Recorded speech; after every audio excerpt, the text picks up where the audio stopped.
25-13 para sa Cool Smashers who are at 1-1 sa ating team standings. 0-4 naman itong Philippine Navy, Lady Oragon. And good start to the set, but also early itong Cool Smashers nahanap ang kanilang groove agad and nagpatuloy hanggang sa dulo.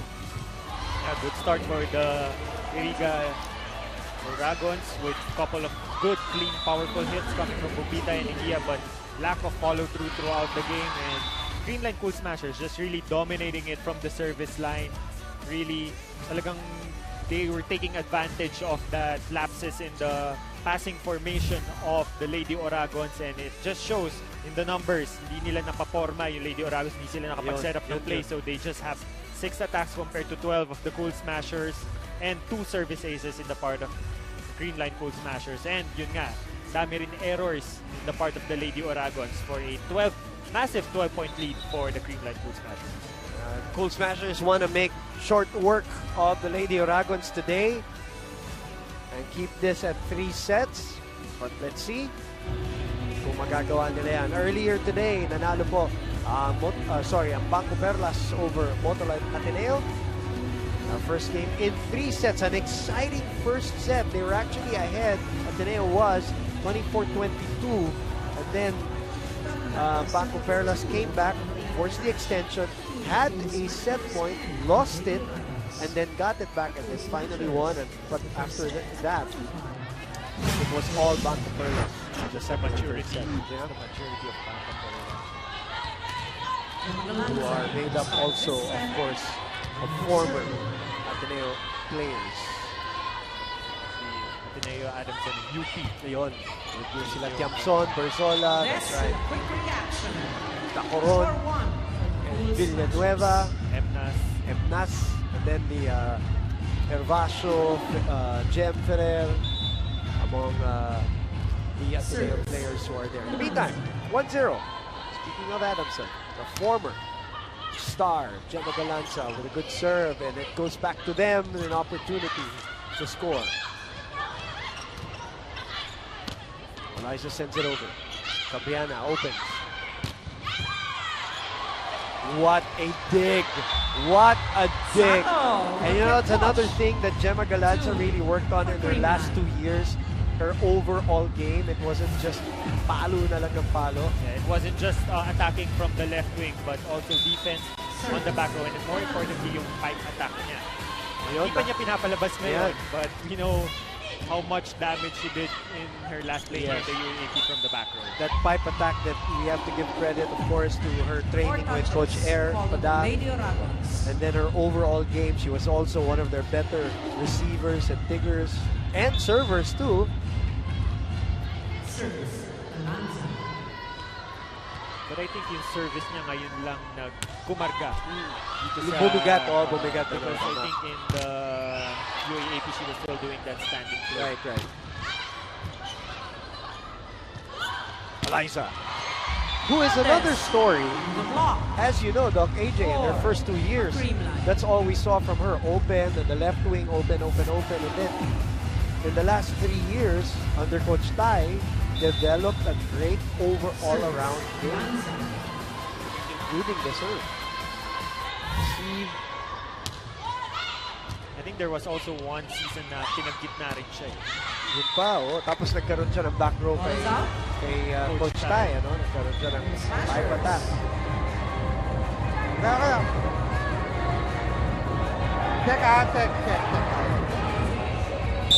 Oh, they get their first point. It's a check ball.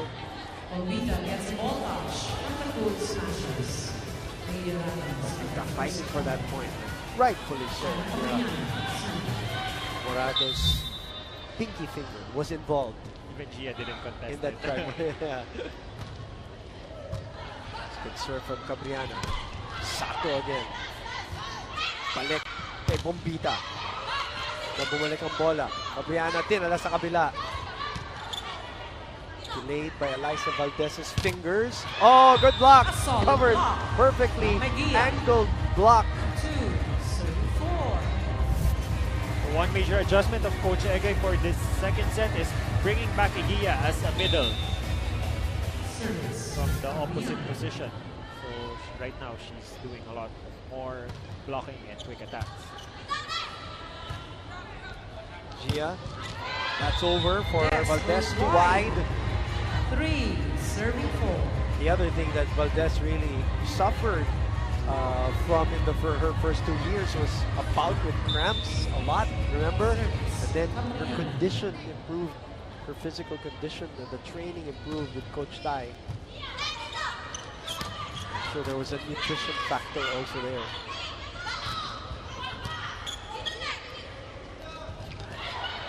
Wow, Sato mishitting it, but still getting the point. So they're up here, 5-3. Denise Ninsay brings back, or gives us another report back inside here, the Philoil Flying Knee. Go ahead, Denise.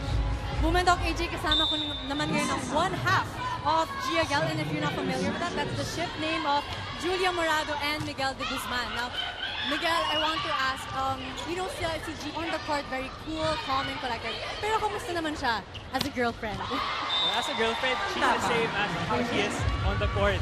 Cool, calm, and collected, also very patient. Pero when it comes to food, huwag matagal yung service sa restaurant, medyo nakikita natin yung fierce side ni Gia. So that's the only difference. And you've been a witness to her volleyball growth through college and now here on the PVL with Creamline. Parang what can you say are the changes in her playing style or kahit sa mindset, I guess? Well, I think now she's able to focus more on volleyball because knowing before na she's a student athlete, she has to focus on being a student first and doing her schoolwork and stuff. So at least now she can focus on playing volleyball, trying to get better every day, and spending time with her family and her friends also. And of course with you then.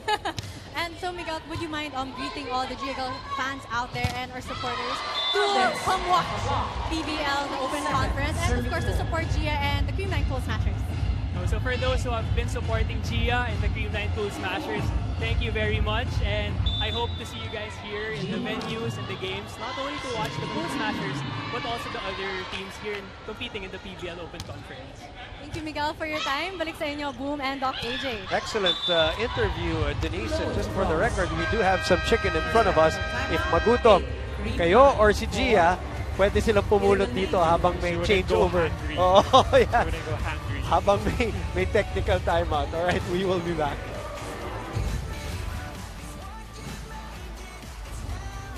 DJ Jams with us inside the Philoil Flag Center. Kanina pa entertaining our crowd here in Volleyball Central na kung saan abante ng isang set Cool Smashers at ng 4 na puntos dito sa ating second set. Boom Gonzalez, Doc AJ Parea, ABS-CBN Sports, Liga and Liga HD, and of course on youtube.com/ABS-CBN Sports, on PremierVolleyballLeague.com, and on the #1 website, sports website that is in the Philippines, sports.abs-cbn.com/livestream/PVL.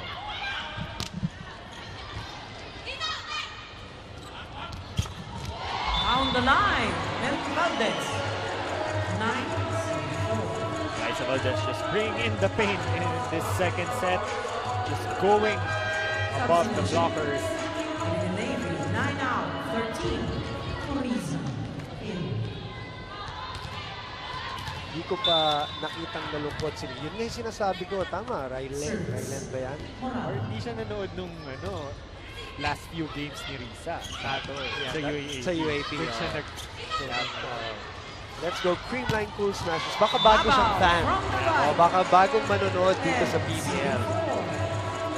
Ngayon lang napapanood si Risa Sato.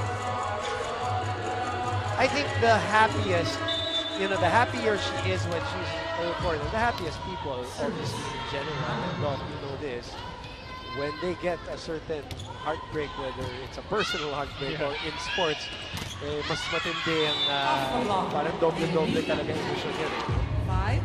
And I can imagine yung pinagdaanan ni Risa Sato na there's a lot of hype for her team the last 2 years to make it past the Final Four, to make it to the finals. she loved playing with Nabor, with Jaja, and everybody else. She seemed like she loved the two coaches that she played for. Sakit talaga matalo eh. Ganun talaga. No? But then again, in her first outing with Creamline Cool Smashers, champion. Champion. Sila. A violation will be called on the Lady Moragons. So that is an automatic point Serving 5. for the Cool Smashers, 11-5. Lady Oragon still trying to find their groove. It shows faces nila ngayon medyo blank yung kanilang expressions when it comes to playing this game. And it's, Andapa. you know, partly them, partly it's the way Creamline is playing din, ano? They're on fire. Let's just put it that way. The Cool Smashers are doing very well in today's matchup. Hindi nagiging maayos ang kilos natin sa loob, hindi. Di ba pinagandaan na natin yan? Pinagandaan na natin yan, di ba? Di ba nagkaka-ball-ball tayo? Simple-simple, magsa-service, simple lang natin, papalo tayo. Ba't nawawala tayo? Pinagandaan, puro nga tayo maghahanda. Ano pinaghahandaan natin? Ano pinaghahandaan natin? Lalaban o...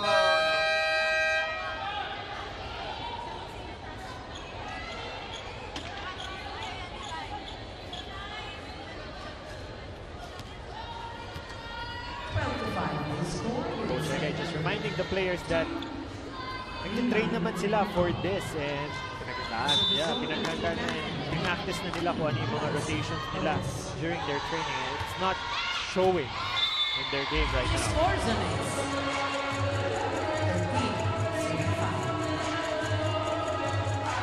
13-5 is the score. Valdez and company looking to dominate today. 3-point. Radio Rogers. Lucky break for the Lady Oragons with that service error from Eliza Valdez. And yun nga, I was mentioning with regards to the rotation of the Lady Oragons when but na-magnify when Eliza Valdez is up front or up at the service line is yun nga, tinatago yung isang open spiker dun sa left corner of the court and yung utility or yung opposite yun na force mag-receive. Ang sarap makasama si Doc AJ lagi dahil pinapakita niya sa ating mga manonood at mga volleyball fanatics who maybe sometimes just casual viewers trying to make us understand patterns, formations, And there's a lot of science. oh yes, for sure. And dahilan kung bakit ginagawa ng mga coaches depending on kung sino kalaban, kung sino ka-matchup, at kung sino mga nasa harap nila. Kasi on an ideal setting, you have to really have two open spikers who are the best passers in the team aside from the libero. Creamline. Jiggy, I'll ask you why when we come back. 16-6 is our score. 16-6 ang ating talaan. Doc, I wanted to go back to what you were explaining, that the two open spikers of a team traditionally or generally also have to be two very good passers of the team. Yeah, the ideal setting or team composition is Keeper. Nagtatago eh. I didn't see it. There you go. Yeah. Wondering if he went to the beach or played beach volleyball. Probably. Substitutions. Well, you know, speaking of, I'll go back to your point earlier. Obviously, I've been doing the UAP for quite a while already.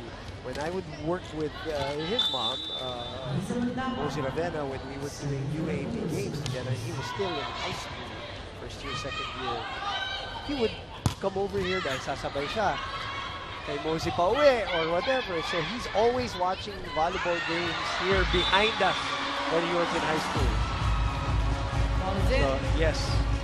It's in the family, it's in the blood. And now it's in the libero of the Lady Eagles. Yes. So, back to your point. Two open... ideal composition is, especially the ones at court right now, is two open spikers who are arguably the best passers sa team. Like in the case of Creamline Cool Smashers, it's Gemma Galanza and Eliza Valdez. High percentage in terms of passing. And all throughout the game, you'll notice sila lang talaga yung nagpa-pass, plus the libero. Okay. And yung opposite nila, si Gumabaw, rarely passes. And it's in their rotation. Yeah. With Gia Morado, let's say she's in zone 2, ang katabi niya kagad is yung first open, si Eliza Valdez. Then the middle. Hindi ho dahil matalik sila magkaibigan lamang. May rason po kung bakit magkatabi sila. Kasi at the rotation that Gia or the setter will be coming from zone 5, kailangan niya na humarap eh.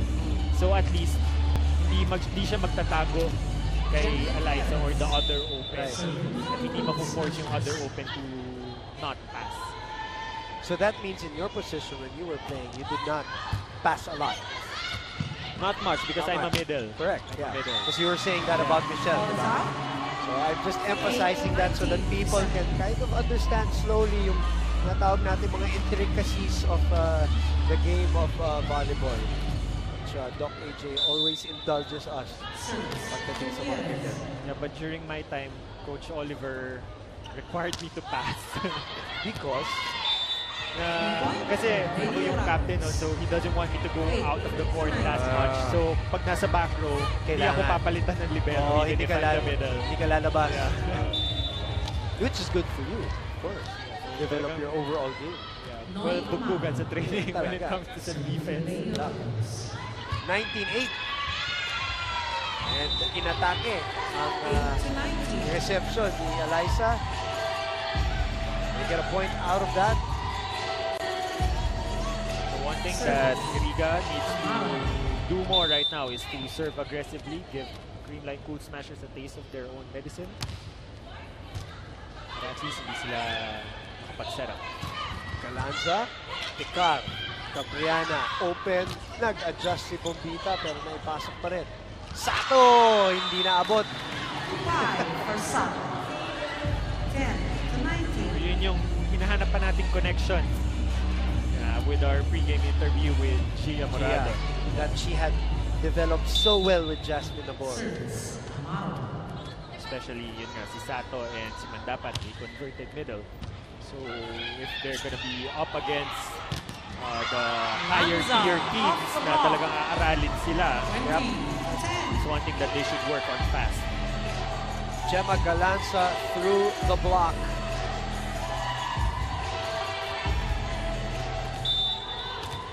Let's not forget, this girl went through a gruesome injury 2 years ago. And she came back, and she came back really strong, and came back quicker than what people expected to. Valdez puts it away. 21. Serving 10. One thing I also noticed dun sa floor defense ng Iriga is the timeout. Makinig muna tayo kay Coach Egay. Ano nga din kasi na-enjoy yung laro natin eh. Enjoy nyo yung laro. Kasi ginagawa nyo, sobrang baba naman natin, binababa nyo yung sarili nyo. Enjoy nyo na lang oh. Baka sakali mahabol natin yan, kukunti lang. O ilan yan? 11 points lang. Enjoy natin. Kaya, tulong-tulungan na natin. Makukuha ng At 6 p.m. Bye. Tulong-tulungan nyo. Hindi pwede isang tao lang ang gagawin. Dapat lahat. Sige na.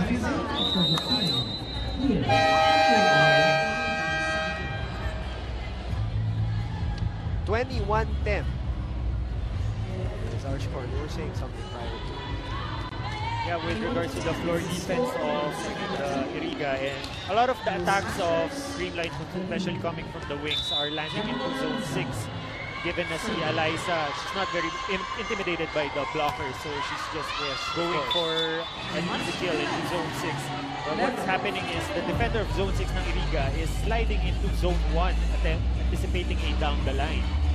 So they're always caught out of position when the ball is just landing where they're supposed to be. Service, Shaira Cabriana. 11 serving 21. Galanza receiving. Initiating the play. Bumalik ang bola kay Valdez.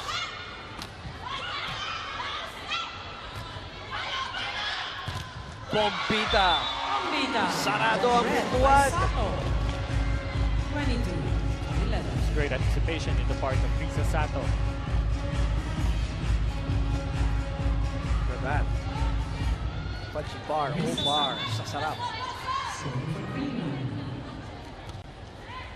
Sato serving. Over receive. Gia. You thought she was gonna go for it, and then she set it up for Mandapan. Now that is just smart and quick thinking, Doc. Typical Gia. No, napeke pa tayo lahat. Mr. Alan Acero, team manager of Creamline, Mr. Jonathan Nang of Revisco, as usual, with us. Boy, she disguised that very well, didn't she, Doc? Just when I would say that Ikia was totally silent throughout the game. Actually, I think that's her first point here in the second set. Gia will move out. Alex Cabanos will set. As you know, she used to set also for the UST Lady Tigresses. Papay muna ni Coach Tai. Si Gia with 2 more points to close this second set. Yes. You know, the other thing that Valdez also has developed after the 2 years under Coach Tai. Valdez, as I've seen her in many years, in the first 2 years of her college career, when she flies and lands, she lands all the way down and has a hard time getting back up for, let's say, a second or maybe a block. Yung develop niya yung recoil na mabilis kay Coach Tai, hindi na siya nadadapa, hindi na siya na... Dati lagi yung nagagawa yun eh. Awkward lagi. Awkward. Landing makes her very prone to a lot of injuries. I was about to say, kala mo nga may injure lagi eh. Which na pick up ni Joe Marahinon 25. after Eliza Valdez. Oo nga, tama ka. Set number 25-12, very good observation, Doc AJ. 2 sets down and 2 sets belong to the Cool Smashers.